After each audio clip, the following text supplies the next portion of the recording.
So let's go to the PDM tour with President Museveni. This tour, we do understand that previously government injected a lot of money in Emyoga and organized circles, thousands of them. So you are inclined to ensure that you save, get what you want as a loan, and then it's a rotational grant that once you bring it, someone else is waiting. So your members hold you accountable. Tell me how you're trying to do both at the same time. Now, it is the policy of this government under the leadership of President Museveni that we come up with wealth creation funds. And we have come up with a number of interventions. The one that we have seen that has worked, one of them is in yoga, which you have talked about, and the PDM. But the PDM has a broader vision. The vision of PDM is that we should actually have a parish bank. And we must have something which is self-sustaining. Once we invest enough money, then we'll be able to make it run itself. That's why it has to be revolving. And I see both projects working well. When we work in the communities, people are happy that they're benefiting from these two projects. The difference between PDM and other enterprises that or wealth creation funds that we had in previously is that we gave you a shopping list of enterprises that you should choose. So you're not dictated upon that you should choose enterprise X. You choose the enterprises that you deem fit, that you feel that can give you the return on investment. So, as such, the people have chosen the enterprises of choice out of the shopping list. And it's making it easy for them to be able to return this money. The only challenge is that the money is not yet enough to cover everyone.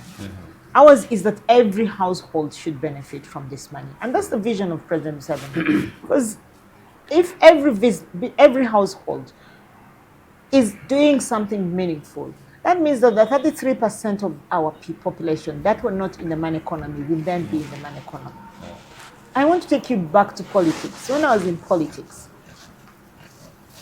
I would go to villages and people would tell me that they had never accessed money. The money that I would have given them would be the only money that they would have touched the whole year. There are people who never actually touch money in a whole year. So we wanted to include them in the money economy. And that's why the president thought that the best way is not to give them handouts, because we had done that before and it's backfired. We had NADS where I would buy cows, and give to them, and they would mistreat it to the extent that they don't feed it, and they'll be like, that's President Museveni's cow, it's not mine. So ownership was not there. But this time, people pick the money and go and buy and start a business of choice. And why you have to have a repayment plan is if you don't, they are not going to use it to do business. Because if I am under pressure that I am supposed to return this money with a little bit of profit, I would work harder. So it is also in a way of inculcating the spirit of work among our population. And I'm very happy with what it is doing. And from our assessment from the 14 zones that we have done, I see that women have embraced this project better than any other groups of people. More than the men. More than the men and the youth. So it's doing very well. And we just have to continue investing money. So what are some of those gaps that you're trying to cover? Because we do understand that some of the money has been misused and the people feel it's a token of appreciation from the president. And so it's they are not obliged to return the money when they take it. Surprisingly, Sudhir, it's actually the people don't have that feel. It is the leaders of the groups who actually rob the others. Okay. That is one of the biggest problems that we found in the field. That they will rob their group members. And how are you dealing with that? That's why you're seeing arrests happening. That's why we're trying to change the policies to make sure that everybody gets the money. Those tedious and bureaucratic systems of access to the money are removed so that people can actually access the money. And when we tour, we give people opportunity to testify and speak about how the money is working and operating and making sure that they actually get the 100 million per parish. Do you believe that this was done haphazardly? Because in some instances, money would come when the people are not aware of even what they're supposed to be doing with the money. Others spent on, as it reaches the district, they need money and they have needs. We had several debates and discussions about this money before it was dispatched. I don't think that it was like that. The only thing that is choking the people was the fact that first they didn't think that they would be given the freedom to choose what enterprise that they would do. So they didn't believe that the money would come. And this is the first time that we're running a program of this magnitude for the whole country. It's not piloted. No pilots. You're just rolling it for the whole country. As such, you're bound to find some communities which are slower, that are not prepared how they can actually utilize the money given to them. What are some of the challenges that you are finding with the PDM? The money not being adequate. Besides that? Yes, because it's the start, and we've so far invested 2.4 trillion. And I think that as government, the more we intend to do every financial year and give the money. So not everyone has gotten access to the money. So it presents itself as a challenge then that you are not going to get everybody speaking positively about the program. Because those who have not accessed the money are not definitely going to speak anything about the program. They will be negative. And they don't even know the details of the program. So for us to mitigate that is by giving more money so that everybody in the parish actually benefits from the money. The other thing was the issues of corruption, which is being sorted. And you've heard in news, the PDM Secretariat, my good friend, Honorable Galabuzi Sozi, has done a good job to make sure that he reaches out with his secretariat to the communities and sensitize them. And those who are found robbing from other people, they arrest them. So I think the fact that we have a dedicated secretariat for this PDM just helps us a big deal. Okay. And then how about Emyoga? How is Emyoga performing?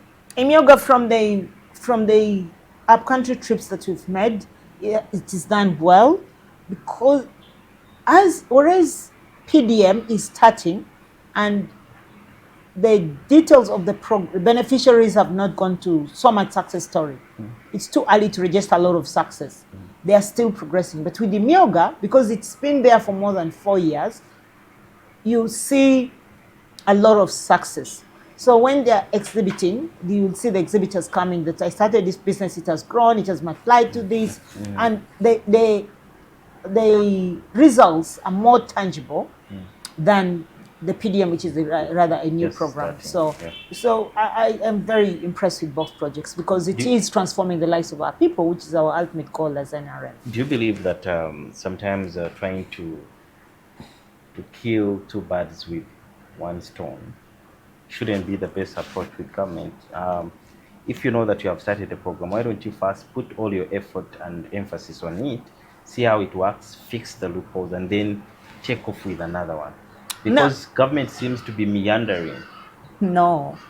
There were many programs. These are two programs. Emyoga, and I can tell you the difference. Emyoga is constituency based. PDM is parish based. The constituency is bigger. And Emyoga is cluster based. There are groups of people we are going to give the money. They have to be in bigger groups. They have to come in that group. They are welders, and they benefit from that money. But for PDM, it is everyone in the parish. Maybe those are composition of 5 to 10 in some places. If it's the highest number, it's like 10 villages coming together, and among themselves, they give a handful of beneficiaries. Perhaps in the parish, they can choose like 10 homesteads as an example. And so it's individual. best. And the repayment is upon yourself as an individual to pay back that money. So the two programs are different. The other one goes to the bottom. It's targeting the village person.